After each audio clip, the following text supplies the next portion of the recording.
Hello friends, soil academy में आपका स्वागत है। दोस्तों, आज की इस वीडियो में हम यहाँ से जानेंगे कि किस तरीके से लखनऊ यूनिवर्सिटी का जो सेकेंड सेमेस्टर चल रहा है उसका किस तरीके से वाइवा होगा। दोस्तों, एग्जाम तो आपका होने वाला है जून में, ठीक है। 6 जून से आपके एग्जाम भी होंगे। उम्मीद करते हैं आप लोगों ने अच्छे से एग्जाम की तैयारी कर ली होगी। दोस्तों, अगर एग्जाम की तैयारी अच्छे से नहीं की हो तो एग्जाम की तैयारी दोस्तों आप अच्छे से कर लीजिए, ठीक है। दोस्तों, बात करेंगे यहाँ से किस तरीके से आपका जो सेकंड सेमेस्टर होता है इसमें वाइवा होता है, क्योंकि सबसे ज़्यादा जो क्वेश्चन चलते रहते हैं, सबसे ज़्यादा जो कन्फ्यूज़न होता है वो यही होता है कि इसमें वाइवा किस तरीके से होगा। वाइवा किस तरीके से होगा, वाइवा में क्या पूछा जाएगा, कौन कौन सी फाइलों को देखा जाएगा। क्योंकि दोस्तों आप लोगों ने फाइलें जो बनाई हैं आपके कॉलेज स्तर से बताया जा रहा होगा कि सिमुलेशन टीचिंग और बुक रिव्यू जो होगा इसी का वाइवा होगा, ठीक है। तो सिमुलेशन टीचिंग और बुक रिव्यू दोस्तों आप लोगों ने जो पेडागोजी सब्जेक्ट 1 और पेडागोजी सब्जेक्ट 2, ठीक है, यानी 2 पेडागोजी सब्जेक्ट आपके होंगे। उन्हीं पेडागोजी सब्जेक्ट के आप लोगों ने बुक रिव्यू और सिमुलेशन टीचिंग के जो 10 स्किल थे उनको अच्छे से आप लोगों ने कंप्लीट कर लिया होगा। दोस्तों, अगर कहीं पर कोई भी कंफ्यूजन हो तो कमेंट्स बॉक्स में कमेंट्स करके आप पूछ सकते हैं, तो तुरंत उसका वहीं पर रिप्लाई कर दिया जाएगा। तो दोस्तों, ये जो सिमुलेशन टीचिंग होती है और जो बुक रिव्यू होता है, यानी जो ये वाइवा होने वाला है, ये आपका होगा 50 नंबर का। अच्छे से इसमें आप अपनी फाइल को मेंटेन कर लीजिएगा, दोनों फाइलों को, सिमुलेशन टीचिंग और बुक रिव्यू को।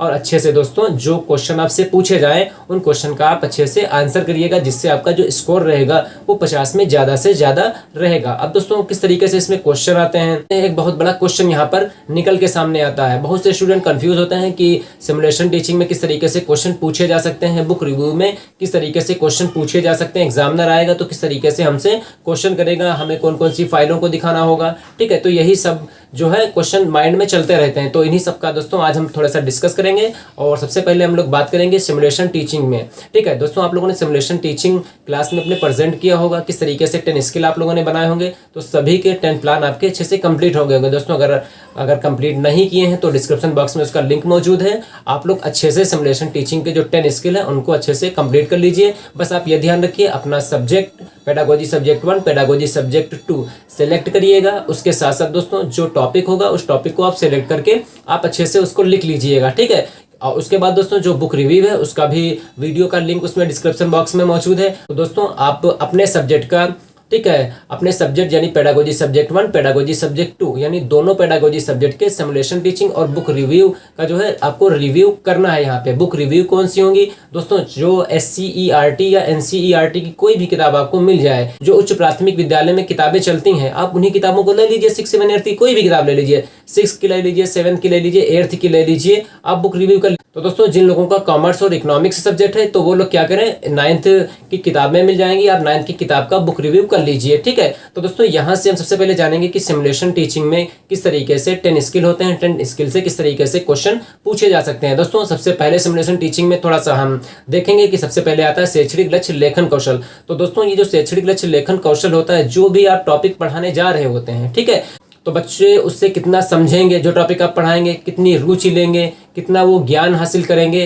तो ये जो शैक्षणिक लक्ष्य लेखन कौशल होता है इसमें ये इसलिए बनाया जाता है, ठीक है, कि बच्चे किस तरीके से उनका ज्ञान बढ़ेगा, उनको रुचि होगी, किस तरीके से उनका अभिवृत्ति होती है, किस तरीके से अंडरस्टैंडिंग यानी बच्चे जो है समझते हैं वहाँ पे। तो ये चीज़ें शैक्षणिक लक्ष्य लेखन कौशल में हो जाती हैं, ठीक है। उसके बाद दोस्तों आता है पाठ प्रस्तावना कौशल। तो दोस्तों पाठ प्रस्तावना कौशल क्या होता है, ये बच्चों के प्रीवियस नॉलेज पर आधारित होता है, ठीक है।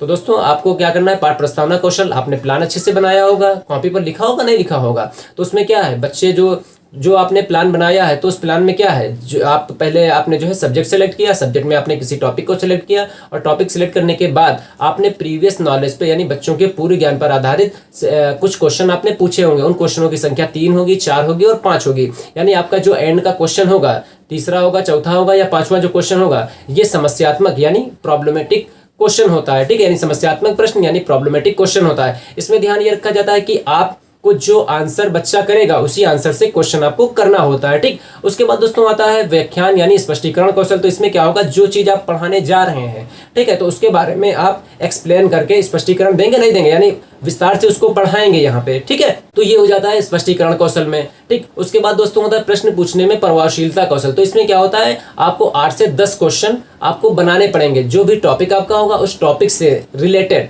ठीक है। और इसमें बच्चों को प्रीवियस नॉलेज पे आधारित नहीं होगा, ये टॉपिक जो होता है उस टॉपिक से रिलेटेड 8 से 10 क्वेश्चन होंगे, आप बच्चे से क्वेश्चन करेंगे, बच्चा उसका आंसर करेगा यहाँ पे, ठीक। उसके बाद होता है श्यामपट्ट लेखन कौशल। तो श्यामपट्ट लेखन कौशल में क्या होता है, जो आप एक्सप्लेन करके बच्चों को पढ़ा रहे होते हैं, ठीक है, तो उसमें क्या होगा, मेन पॉइंटों को आप ब्लैक बोर्ड पर लिखेंगे, ठीक है, समझ गए। तो ये चीजें आती हैं, ठीक। उसके बाद दोस्तों जो उदाहरण कौशल होता है, तो उदाहरण कौशल में क्या होता है, जैसे आप एक्सप्लेन करके किसी चीज को पढ़ा रहे हैं, ठीक है, उसमें क्या होगा, आप कोई टीचिंग एड लेके पहुंचेंगे, चाहे वो चार्ट होगा चाहे वो मॉडल होगा, और आप बच्चों को दिखाएंगे वहां से। जैसे आप शाहजहां कालीन स्थापत्य कला या मुगल कालीन स्थापत्य कला के बारे में पढ़ा रहे हैं, तो क्या होगा, आप ताजमहल का चित्र या मॉडल लेके जब आप पहुंचेंगे वहां पे, चाहे वो चार्ट पे बनाओ चाहे आप मॉडल लेके पहुंचिए, जब आप बच्चों को बताएंगे कि प्रस्तुत चित्र ताजमहल का है, ठीक, तो बच्चा क्या होगा, उसको देखेगा, और जब देखता है कोई चीज तो क्या होता है, वो अच्छे से उसके बारे में समझ जाता है, ठीक है। तो उदाहरण कौशल में ये चीज होती है। आपने क्लास में प्रेजेंट किया होगा, प्रेजेंट किया तो किस तरीके से आपने प्रेजेंट किया आपको तो पता ही होगा यहाँ पे, है ना। फिर उसके बाद दोस्तों आता है खोजपूर्ण प्रश्न कौशल। तो दोस्तों खोजपूर्ण प्रश्न कौशल क्या होता है, ये होता है कि प्रश्न में इसमें प्रश्न खोजे जाते हैं। जैसे आपने किसी बच्चे से प्रश्न पूछा, बच्चा उस प्रश्न का उत्तर नहीं दे पा रहा है, तो आप क्या करेंगे, तब आपकी जिम्मेदारी बनती है कि आप उसी प्रश्न से रिलेटेड आप बच्चों को कोई संकेत दीजिए, कोई हिंट दीजिए, ठीक है। प्रश्न में प्रश्न आप पूछ सकते हैं वहां पे। जैसे आपने प्रश्न पूछा कि पृथ्वी कैसी है, तो बच्चे ने बताया, आंसर नहीं किया, तो आप बच्चे से ये पूछ सकते हैं, अच्छा हम लोग क्रिकेट खेलते हैं, आप लोग क्रिकेट खेलते हैं, तो बच्चा बताएगा हम लोग क्रिकेट खेलते हैं। तब आप पूछेंगे कि क्रिकेट में गेंद कैसी होती है, तो बच्चा बताएगा गेंद होती है गोल। तब आप बताएंगे कि जिस तरीके से गेंद गोल होती है उसी तरीके से जो हमारी पृथ्वी होती है वो भी गोल होती है। तो देखिए इसमें क्या हो रहा है, प्रश्न में प्रश्न खोजे जाते हैं। जब बच्चा प्रश्न नहीं बता पाता है तब आप उसी प्रश्न से रिलेटेड कुछ और क्वेश्चन करते हैं, यानी आप संकेत देते हैं, आप कोई हिंट देते हैं वहां पे, ठीक है। आपने प्रेजेंट किया होगा, प्लान आपने रेडी किया होगा, आप अच्छे से उसको देख लीजिए। यही क्वेश्चन आपसे एग्जामिनर पूछेगा कि बताइए खोजपूर्ण प्रश्न कौशल क्या होता है, ब्लैक बोर्ड लेखन कौशल क्या होता है, पाठ प्रस्तावना कौशल क्या होता है, स्पष्टीकरण कौशल क्या होता है। यही चीजें तो हो रही, यही चीजें मैं आपको बता रहा हूं, तो इनको अच्छे से समझ लीजिए, ठीक है। फिर उसके बाद दोस्तों यहां से आता है उद्दीपन परिवर्तन कौशल। तो उद्दीपन परिवर्तन कौशल में दोस्तों क्या होता है, इसमें जो चीज हम पढ़ा रहे होते हैं, ठीक है, तो उसमें उतार चढ़ाव होता है, स्वर में किसी इंडिकेट हम करते हैं, संकेत देते हैं, ठीक है। तो ये चीजें जो होती हैं ये उद्दीपन परिवर्तन में आ जाती हैं। और उद्दीपन परिवर्तन में क्या होता है दोस्तों, जो टीचर पढ़ा रहा होता है, जैसे आपने निर्धनता के बारे में या गरीबी के बारे में आपका टॉपिक चल रहा है, आप गरीबी के बारे में बताएंगे, तो आप बताएंगे कि गरीबी किस तरीके से होती है, गरीबी के कारण कौन कौन से होते हैं, ठीक है, गरीबी के परिणाम क्या निकल के आते हैं। तो जब आप चीजें ये बताएंगे तो क्या होगा, आप थोड़ा सा उदास होके बताएंगे नहीं बताएंगे। और तो ये जो चीज़ें होती हैं, आप गरीबी के कारण बताइए, गरीबी से होने वाले जो है समस्याएं कौन कौन सी होती हैं, ठीक है। तो जब आप ये बताएंगे तो क्या होगा, आपका जो हाव भाव होगा, जो चेहरा आपका होगा, वो थोड़ा सा सैडनेस आपके चेहरे पर आएगी, ठीक है। तो यही जो चीज़ें होती हैं यही आती हैं उद्दीपन परिवर्तन कौशल में, ठीक। इसमें जो दोस्तों कौशल के घटक होते हैं, जो कौशल के घटक होते हैं वही इसमें अच्छे से आप समझिएगा, ठीक है, वही तो सब इसमें प्रेजेंट करना होता है।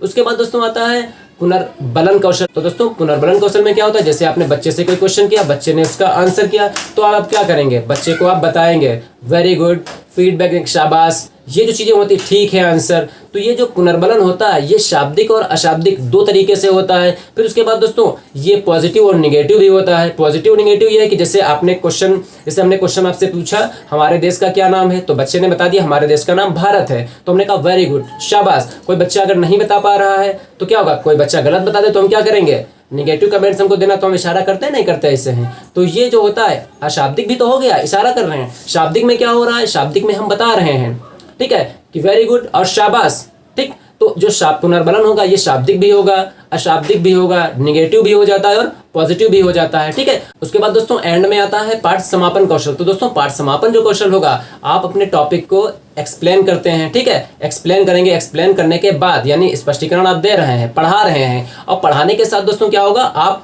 वहां पे जब आप पढ़ा चुके हैं तो उसमें से 2-3 क्वेश्चन पूछ लीजिए, पाठ समापन कौशल हो जाएगा, ठीक है। तो दोस्तों किस तरीके से पाठ को स्टार्ट करना होता है, किस तरीके से पाठ को समाप्त करना होता है, यानी जिस तरीके से स्टार्टिंग होगी उसी तरीके से आपको एंड करना भी एक कला होता है। दोस्तों आप जो ये सिमुलेशन टीचिंग में 10 स्किल सीख रहे हैं, तो ये एक टीचर बनने की एक प्रक्रिया होती है, आप टीचर बनने की जो एक प्रोसेस होती है उसमें बहुत सी चीज़ों को, यानी किस तरीके से टीचिंग आपको करना है फ्यूचर में, किस तरीके से फ्यूचर में आपको टीचर बनना है, किस तरीके से आप क्वेश्चन करेंगे, किस तरीके से आप ब्लैक बोर्ड पर लिखेंगे, किस तरीके से आप टीएलएम यूज़ करेंगे, किस तरीके से आप जब बच्चा कुछ समझ नहीं पा रहा है तो किस तरीके से आप बच्चे को समझाएंगे। ठीक है, तो वही चीज़ें तो आपको यहाँ सिमुलेशन टीचिंग में सीखने को मिल रही हैं। कुछ नहीं है, सिमुलेशन टीचिंग में आपको किस तरीके से सीखना है, शिक्षण के जो क्वालिटी होती है, शिक्षण के जो गुण होते हैं, ठीक वही तो यहाँ पर बताए जा रहे हैं। 10 स्किल में वही सब चीज़ें हैं। पाठ प्रस्तावना कौशल में आप देखिए प्रश्न आप पूछ रहे हैं, उद्दीपन परिवर्तन में देखिए आप हाव भाव किस तरीके से होते हैं, जैसे हम आपको पढ़ा रहे हैं हाव भाव देखिए, हमारे हाथ देखिए, कभी कभी हम इशारा करते हैं, इंडिकेट करते हैं नहीं करते हैं, वो चीज़ें देखिए उद्दीपन परिवर्तन में आ जाती हैं। ठीक है, एग्जाम्पल आप टीएलएम यूज़ करेंगे, ठीक है, तो ये एग्जाम्पल में पहुँच जाएगा। आप पढ़ाते हुए बोर्ड पर लिखेंगे तो ये श्यामपट लेखन कौशल। अब लिख नहीं आ पा रहे हैं तो उसमें क्या होता है, कुछ सावधानियाँ होती हैं, कितने डिग्री का कोण बना के खड़ा होना पड़ता है। एग्जामिनर आपसे क्वेश्चन पूछ ले कि बताइए श्यामपट पर कितने डिग्री का कोण बना के खड़ा होना चाहिए, ठीक, तो आप बताइए कि 45 डिग्री का कोण बना के खड़ा होना चाहिए हमें। ठीक है, बिल्कुल पीट करके, बच्चों की ओर पीट करके नहीं खड़ा होना चाहिए, 45 डिग्री का कोण बना के हमें खड़ा होना चाहिए, हमें लिखना चाहिए वहां पे। ठीक है, और उसके बाद जो प्रश्न होते हैं तो उन प्रश्नों को क्या करना चाहिए, बार बार प्रश्नों को दोहराना नहीं चाहिए, अधूरे प्रश्नों को नहीं पूछना चाहिए, उत्तर को नहीं दोहराना चाहिए। ठीक है, तो बहुत सी चीजें होती हैं, उन चीजों पर आप अच्छे से ध्यान दीजिए। ठीक है, तो उम्मीद करते हैं दोस्तों यहाँ से जो भी बताए जा रहे हैं पॉइंट आप इनको अच्छे से समझ गए होंगे। फिर भी दोस्तों अगर कहीं पर कोई भी कंफ्यूजन हो तो कमेंट्स बॉक्स में हमें कमेंट्स करिए। मिलते हैं दोस्तों बहुत ही जल्द नेक्स्ट वीडियो में किसी और इंटरेस्टिंग टॉपिक के साथ। तब तक के लिए दोस्तों अपना ख्याल रखिए और अपने एग्जाम की तैयारी भी कीजिए। तो दोस्तों एग्जाम आपका होने वाला है, एग्जाम के साथ साथ आपका वाइवा भी होने वाला है। वाइवा बुक रिव्यू और सिमुलेशन टीचिंग का होगा, तो सिमुलेशन टीचिंग के जितने भी 10 स्किल है उनको अच्छे से तैयार कर लीजिए। ठीक है, मिलते हैं दोस्तों बहुत ही जल्द नेक्स्ट वीडियो में। तब तक के लिए अपना ख्याल रखिए और अपनी स्टडी को कंटिन्यू जारी रखिए।